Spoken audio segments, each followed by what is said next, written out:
para que isso seja corrigido. Me perdoe. Sou contrário à sua opinião, tá bom? 4h37, vamos falar do Bugrão? Eu levo sempre comigo.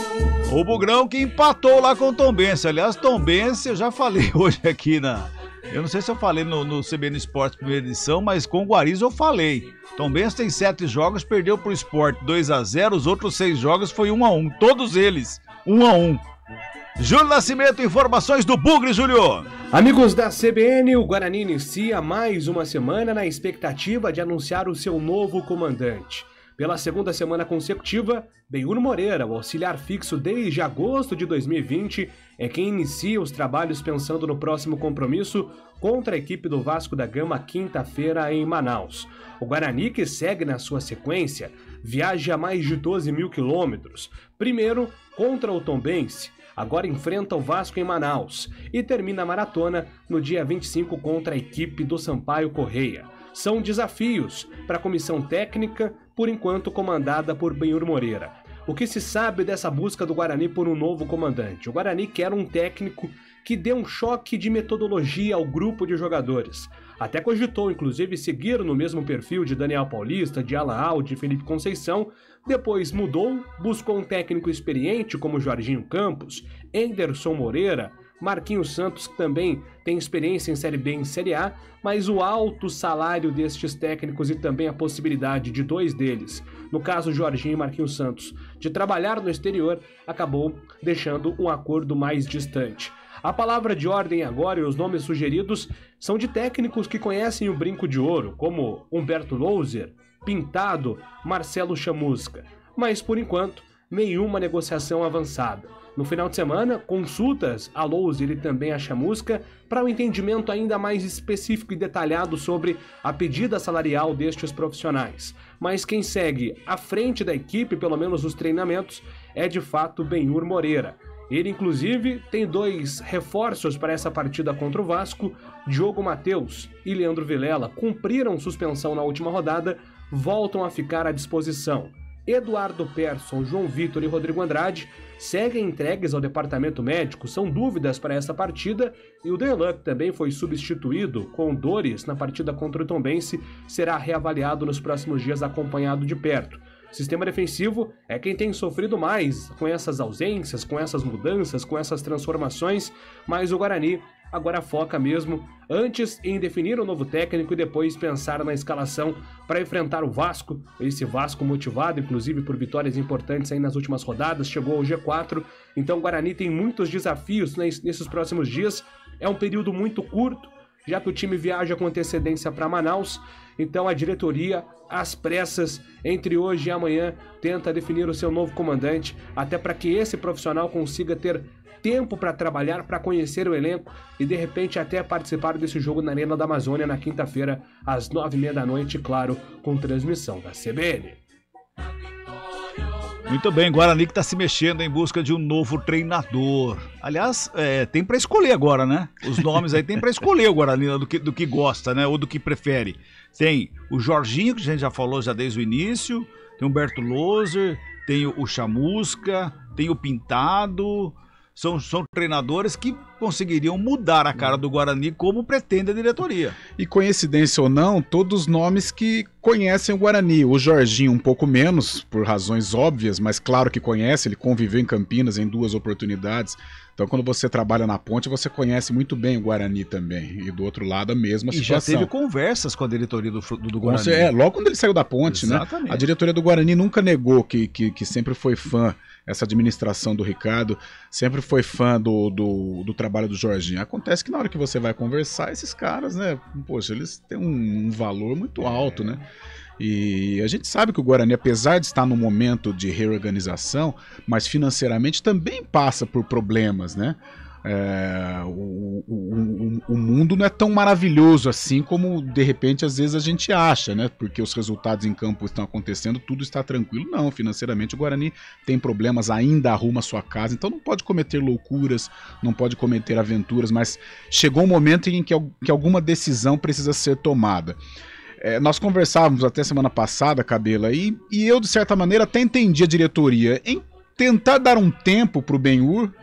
Vai que, né? Vai que já deu certo com o Carpini, já deu certo com o Humberto Louser, por que não daria certo com o Benhur?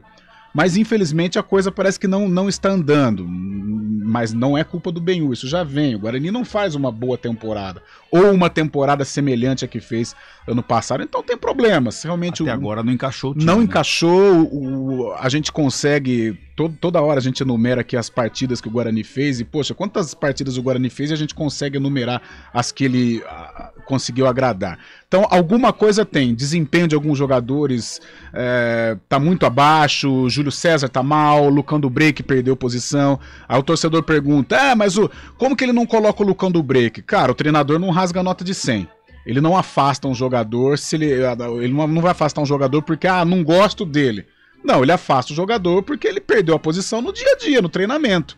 Né? Não é possível, o Lucão tá bem, não, mas eu vou tirar só pra... Não é, ele não tá bem. Exato. Realmente ele não tá bem, mas o porquê que ele não tá bem? Sendo que ele vinha aí numa batida legal pra caramba no Campeonato Paulista, fez gol importante com a Ponte, ganhou uma identificação com o torcedor. Então, alguma coisa está acontecendo nesse Guarani e eu acho que chegou o momento de agir com rapidez. Porque o Guarani está numa zona de rebaixamento, a todo instante a gente fala que não tem time para ficar na zona de rebaixamento, e realmente não tem, só que o Campeonato Brasileiro ele é muito traiçoeiro, e você faz um jogo aqui, zona de rebaixamento, aí você vai lá em Manaus, o jogo, isso, né? Já em Manaus contra o Vasco, você acaba perdendo, né? Um jogo que vai ser praticamente do mando do Vasco. Aí você permanece na zona de rebaixamento, aí você joga em casa, precisando vencer, não vence, adversário vem defensivo, vira uma bola de neve, haja visto o que aconteceu com o Grêmio.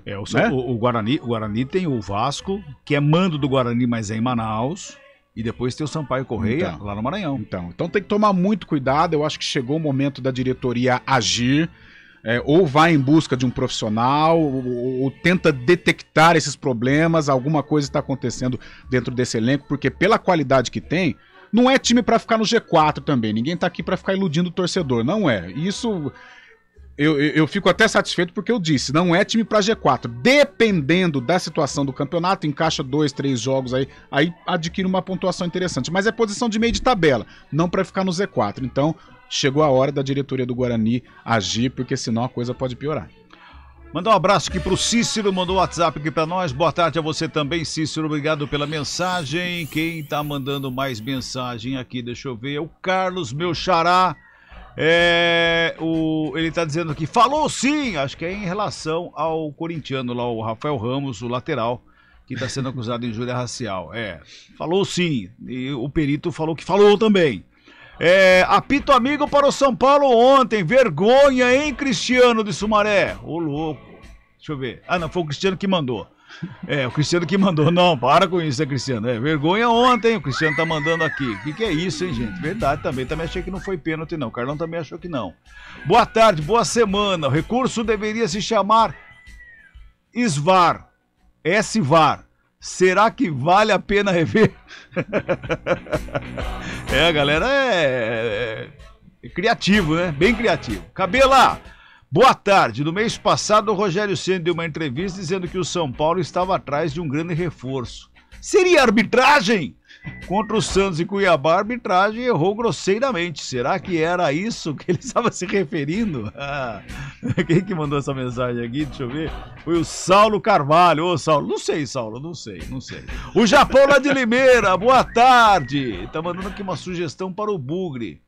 Ele tá dizendo, é o Elano. Só que ele mandou aqui o Cebolinha, né? Uma imagem do Cebolinha. É Elano que se aprende.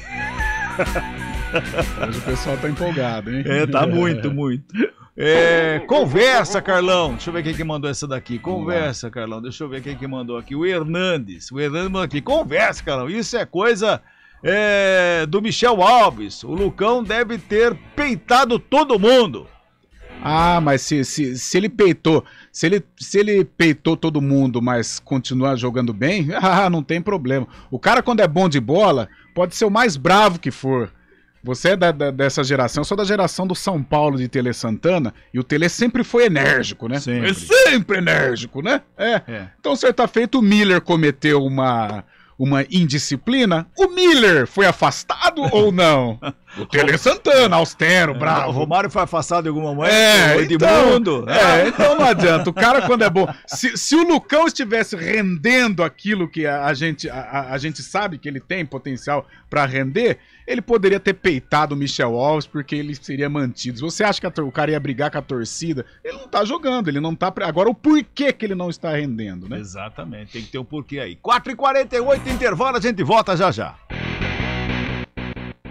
CBN Esportes Campinas, segunda edição.